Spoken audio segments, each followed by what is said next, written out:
गोपाला। भजो मुरली मनोहर नंद लाला। भजो मुरली मनोहर नंद लाला। भज गिरिधर गोविंद गोपाला। भज गिरिधर गोविंद गोपाला। भजो मुरली मनोहर नंद लाला। भजो मुरली मनोहर नंद लाला। भज गिरिधर गोविंद गोपाला। भज गिरिधर गोविंद गोपाला।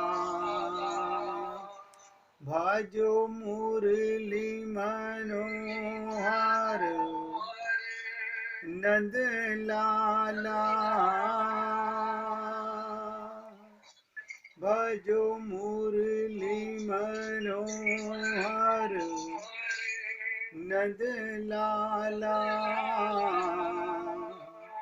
भज गिरिधर गोविंद गोपाला।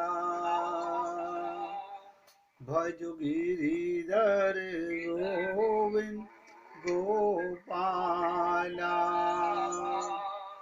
बोलिए वृंदावन बिहारी लाल की जय जय श्री राधे।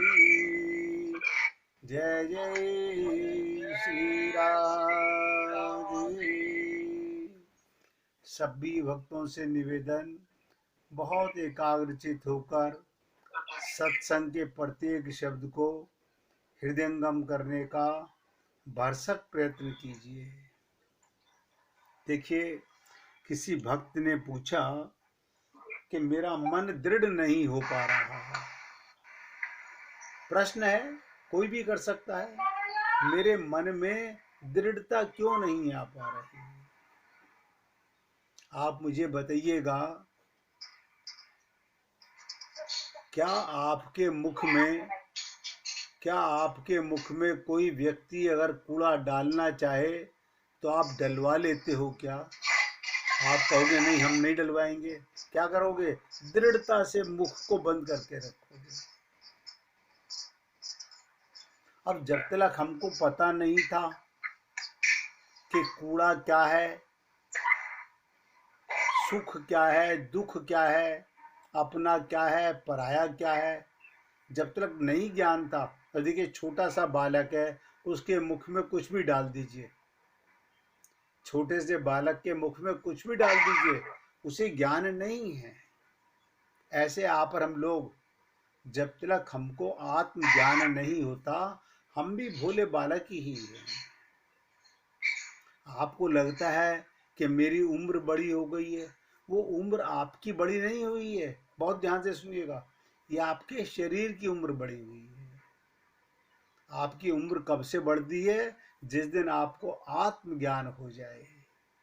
उसके बाद भी अगर कोई आपको आत्मज्ञान या तो है नहीं, आत्मज्ञान में कमी है।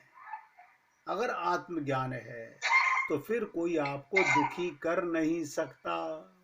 संसार में एक भी ऐसा जीव नहीं कि आत्मज्ञान होने के बाद उसे कोई दुखी कर सके। इसलिए मैं निवेदन करता हूँ, जैसे आपको ये ज्ञान होता है कि मुझे मुख के अंदर कूड़ा नहीं डालना, गंदी चीज नहीं डालनी, तो आप मुख को कस के पकड़ लेते हो। कोई नहीं डाल सकता, आप लड़ जाओगे, आप उससे संबंध खत्म कर दोगे। बिल्कुल इसी प्रकार से जब हमें आत्मज्ञान हो गया और हमको ये भी ज्ञान हो गया कि अंतःकरण में भगवान रहते हैं, ये भी ज्ञान हो गया कि मेरे अंदर ही मेरे परमात्मा विराजमान हैं। अब आप बताइए, परमात्मा की सीट पर आप किसको बैठाना चाहोगे? आप कहोगे अब तो नहीं बैठने देंगे किसी को भी। आप अपने घरों में जो मंदिर बना के रखते हो, अगर कोई व्यक्ति बाहर का आके बोले मुझे यहाँ बैठने दीजिए, आप उसे बैठने देते हो? मना कर देते हो, नहीं, ये स्थान मेरे प्रभु का है। बिल्कुल इसी प्रकार से कमी कहाँ पर है वो समझ लीजिएगा। कमी है हमें आत्मज्ञान 24 घंटे नहीं रहता। अब सोचिएगा, आपको अभी भी 24 घंटे मैं पुरुष हूं, मैं स्त्री हूं, वरना क्या होना चाहिए? सत्संग की एक बात मेरे हृदय को छू गई कि मेरे मन में बैठ गया कि कोई भी परिस्थिति आए, ध्यान दीजिएगा, सुख दुख तो आते जाते रहते हैं, जीवन मृत्यु आती जाती रहती है, बीमारी आती जाती रहती है, लेकिन मेरे मन में अगर सत्संग हम सुन रहे हैं, संग कर रहे हैं, सत्संग सुनने का नहीं, संग करने की बात है। वो क्या है कि कैसी भी परिस्थिति आए, सुख आए या दुख आए, उसमें भगवान को धन्यवाद करना है कि प्रभु आपकी कृपा है। प्रभु हर काम से भगवान की कृपा दिल से और मन से मानो। दुख आ रहा है तो ऐसा मानो मेरे प्रभु मेरा कितना ख्याल रखते हैं, इसी जन्म में मेरे पुराने पापों को कष्ट दे के मिटाना चाहते हैं, ये मेरे कोई प्रारब्ध होंगे। अब भगवान को दोष नहीं दे सकते हम लोग। भगवान की कृपा दिल से और मन से मानो, दिखावटी नहीं। ऐसे नहीं कि गुरुजी ने कह दिया, हमने पुस्तक में पढ़ लिया तो कृपा। हर हाल में भगवान का धन्यवाद करना है।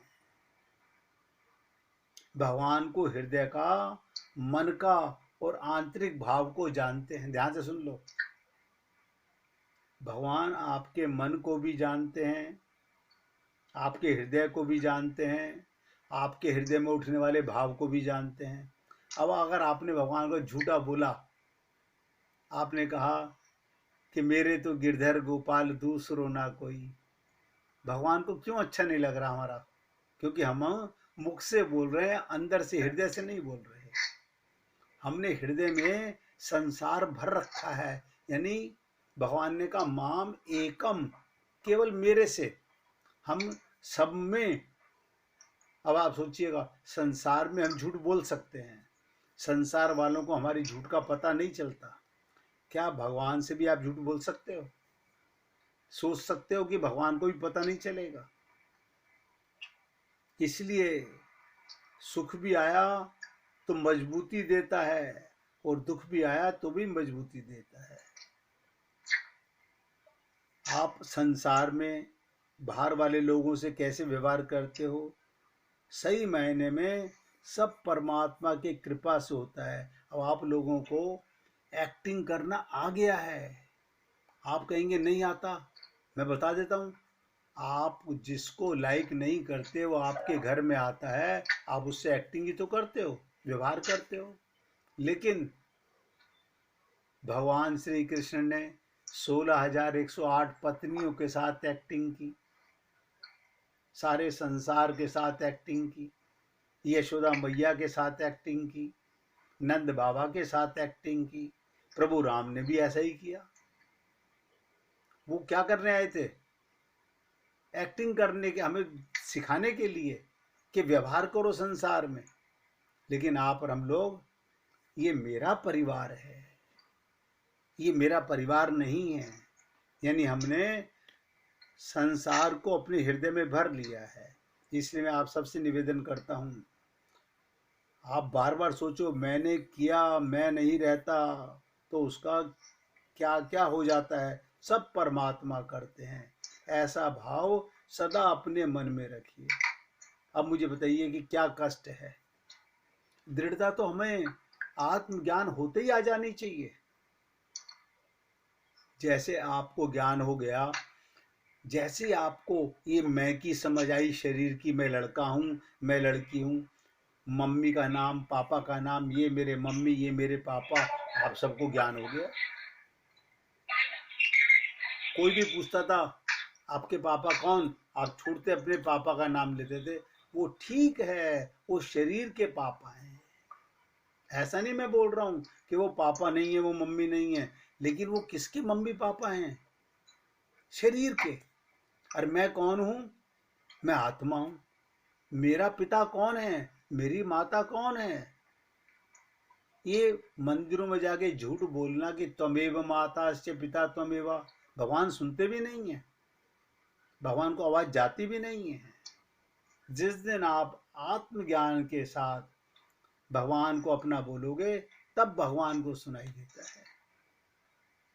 इसलिए निवेदन कर रहा हूं, कोई दोष नहीं है तुम्हारे अंदर। सहज सुख राशि हो,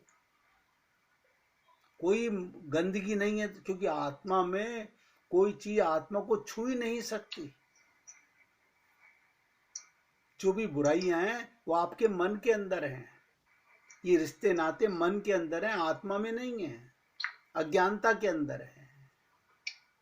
मुझे आंख बंद थी तो पता नहीं चला कि सूरज कब निकल आया। अब आंख खुली तो प्रकाश हो गया। अभी हम लोगों की आंख खुली नहीं है। सत्संग में थोड़ी सी खोलने का प्रयत्न करते हैं, उसके बाद फिर वही ढाक के तीन पात हो जाते हैं। मैं 3 दिन से आपको राजा जनक के विषय में बता रहा हूं। अब आप सोचिएगा, गुरु भी उनकी फेवर कर रहा है। उनका ज्ञान योग, उनका कर्म योग, उनका भक्ति योग, इन सब से यज्ञवल्क्य जी बहुत प्रभावित हुए। इसलिए इतने दिनों से उन्हीं के ऊपर चर्चा चल रही है। जनक सभा में संत महात्मा सदा विराजमान रहते थे। ध्यान दीजिएगा, जनक जी की सभा में सदा संत महात्मा विराजमान रहते थे।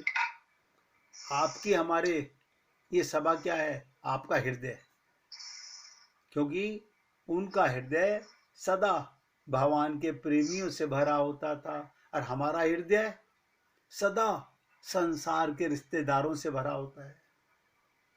क्यों? क्या वो राजा नहीं थे? क्या उनकी पत्नियां नहीं थी? क्या उनके बच्चे नहीं थे? सब था।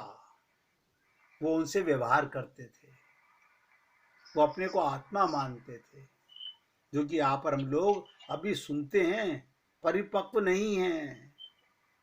इसलिए मैं आपसे निवेदन कर रहा हूं, संत महात्मा सदा उनके राज दरबार में भी ऐसे ही था। शायद उस वक्त प्रथा इस प्रकार की हुआ करती थी। कहते हैं राजा लोग स्वयं न्याय नहीं करते थे। ध्यान दीजिएगा, राजा खुद न्याय नहीं करता था। कोई किसी प्रकार का कोई केस आता तो उन अपने संत महात्माओं से, गुरु से पूछते थे दंड क्या दिया जाए।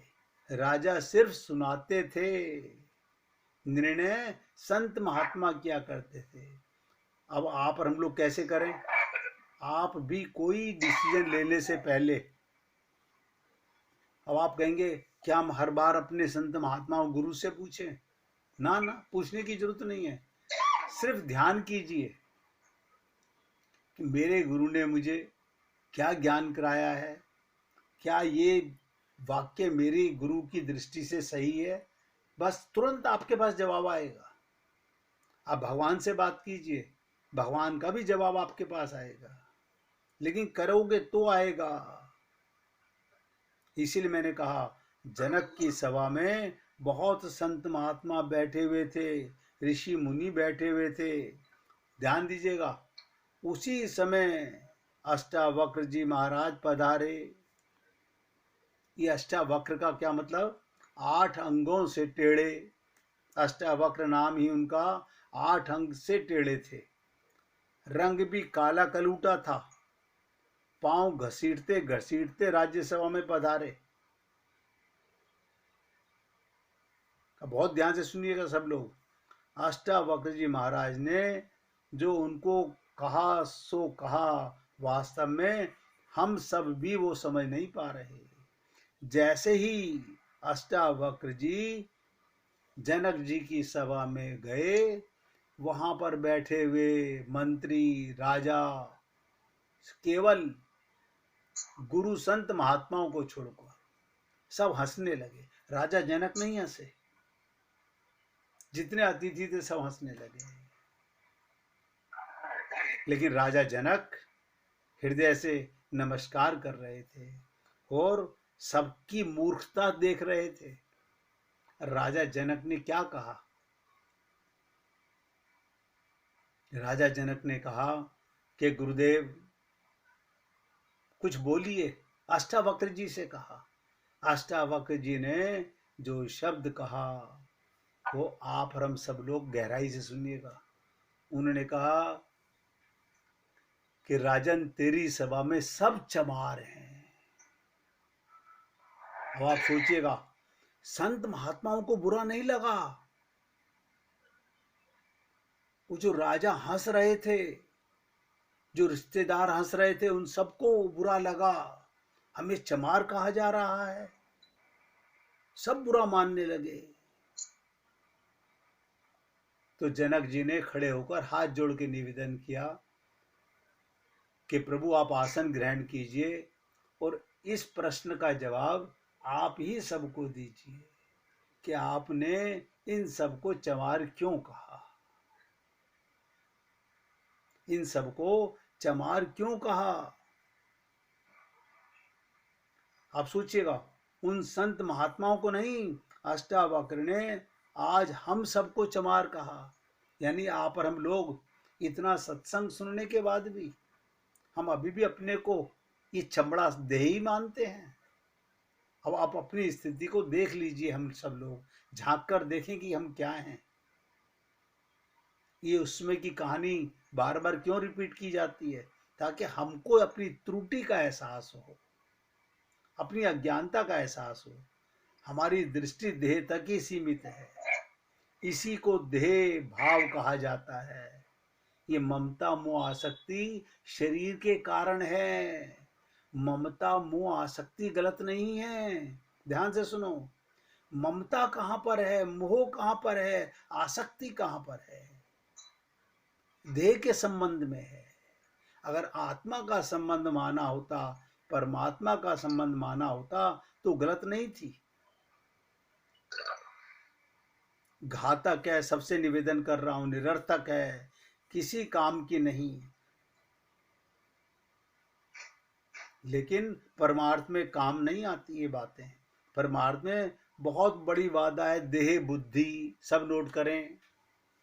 जब तक हम अपने को देह मानते रहेंगे, मैंने कई बार आप लोगों से निवेदन किया है, कितने ही संत महात्मा आ जाएं जीवन में, एक नहीं लाखों आ जाएं, लाखों संत महात्मा जीवन में आ जाएं, लेकिन हमारा कल्याण नहीं हो सकता जब तक हम अपनी त्रुटि को सुधारेंगे नहीं।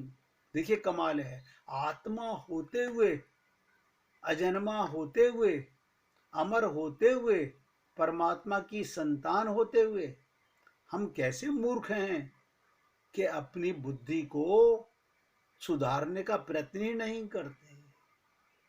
अगर हम लोग ये देह बुद्धि जब तक रहेगी, देह भाव जब तक रहेगा, ये जीव पुनरपि जननम पुनरपि मरणम आता और जाता रहेगा।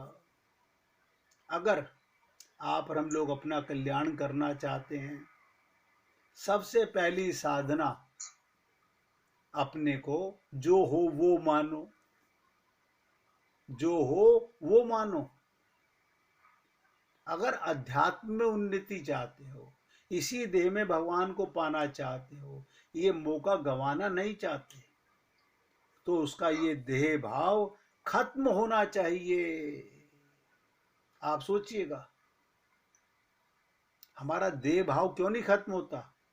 ये हमारा संसार के सामान में, मकान में, परिवार में, इन लोगों में ये अपनेपन का भाव क्या है, ये सब दर्शाता है कि हम जागे नहीं हैं। गुरु क्या करेगा? आप अपने घर में 1000 वाट का बल्ब जला लीजिए और आंखें बंद कर लीजिए, वो बल्ब किस काम का है? अगर आपके घर में अंधकार है और आप जागे हुए हैं तो प्रकाश है। इसलिए मैं आप सबसे निवेदन कर रहा हूं, हम सब चमार हैं, चमार। क्यों? हम अपने को देह मानते हैं। हमारी तरक्की मतलब ही नहीं पैदा होता होने की, कहां से होगी? हम लोग आगे बढ़ेंगे कैसे? आप सोचिएगा, जब तक हम अपने को देह मानेंगे हमारी तरक्की नहीं हो सकती। ये अष्टावक्र जी ने जो जनक जी की सभा में कहा था, वो हम सब जीवों के लिए कहा था। अगर हम सब लोग इसी देह में भगवान को पाना चाहते हैं, ये जन्म कृतार्थ करना चाहते हैं, उसका देह भाव खत्म होना चाहिए। पहली चीज नोट करें, जब तक आपका देह भाव नहीं मरेगा तो आप, मैंने खुल के बोल रहा हूं, कितने ही जगत गुरु आपको नाम दीक्षा दे दें, कितनी गीता भागवत रामायण आप पढ़ लें, बड़े से बड़े विराट मंदिरों में आप चले जाएं, लेकिन हमारा कल्याण नहीं हो सकता। क्योंकि जाने वाला तो देह है, सुनने वाला तो देह है, गुरु मानने वाला तो देह है। अध्यात्म में उन्नति नहीं हो सकती। इसलिए मैं आप सभी पुण्य आत्माओं से निवेदन करता हूं कि ये देह भाव खत्म होना चाहिए। क्यों? आत्मा निर्मल है, स्वस्थ है, विमल है आत्मा। ये भ्रांति हम सबके अंदर से निकलनी चाहिए कि मैं देह हूं, मैं स्त्री हूं, मैं पुरुष हूं। वो देह नहीं, आत्मा ही है जो हम हैं। आत्मा के साथ ही हम भी, जैसे आत्मा सोचने लगता है वैसे ही हम भी सोचने लगते हैं। जैसे ही हमको, आप सोचिएगा, ये शरीर में मन किससे लेके पावर काम कर रहा है? ये बुद्धि किसके दम पे चल रही है? ये कान किसके दम पे सुन रहा है? ये आंखें किसके दम पे देख रही हैं? ये तो नश्वर शरीर है आपके कारण, लेकिन आपको अपना पता ही नहीं है। मैंने आंख से देखा, बिना आत्मा के आंख देख सकती है क्या? इतना तो आप सब समझते हैं, जब शरीर छोड़ते हैं तो फिर कोई सुनता नहीं, कोई देखता नहीं, क्योंकि उसमें से चेतन आत्मा निकल गई। लेकिन सारा जीवन हो गया मंदिरों में हम लोग भटकते रहे, ग्रंथों को पढ़ते रहे, संत महात्माओं को सुनते रहे, लेकिन आखिरी मरते सम तक भी बस बेटा 2-4 दिन के मेहमान हैं, हम तो मर जाएंगे। हम सबको अपने आप को धिक्कारना चाहिए। हम अपने गुरुओं का अपमान कर रहे हैं, परमात्मा का अपमान कर रहे हैं। एक तरफ तो कहते हो कि कबहू के करी करुणा नर देही, भगवान ने कितनी करुणा करके हम लोगों को ये मनुष्य शरीर दिया है।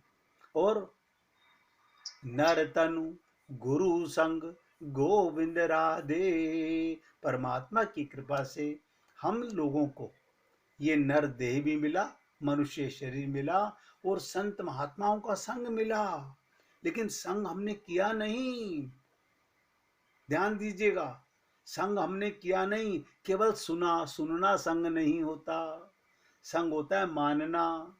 दृढ़ संकल्प कर लिया, क्या वो कोई मुझे दुखी नहीं कर सकता। याद रखना, शरीर को कोई सुखी नहीं कर सकता सदा के लिए, और आत्मा को कोई दुखी नहीं कर सकता। मैं तो आप लोगों से निवेदन कर रहा हूं, मैं खुद सेवक हूं, और आपके साथ साथ अपने आप को बहुत धिक्कारता हूं।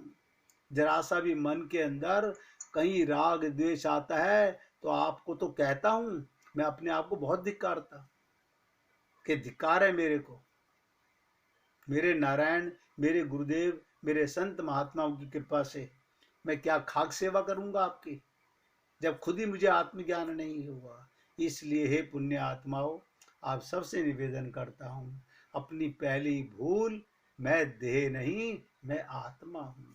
अब आगे बढ़ते हैं। 1 मिनट आत्मा हो तो गाइएगा, और जो अपने को शरीर माने वो चुप रहिएगा, गाइएगा मत।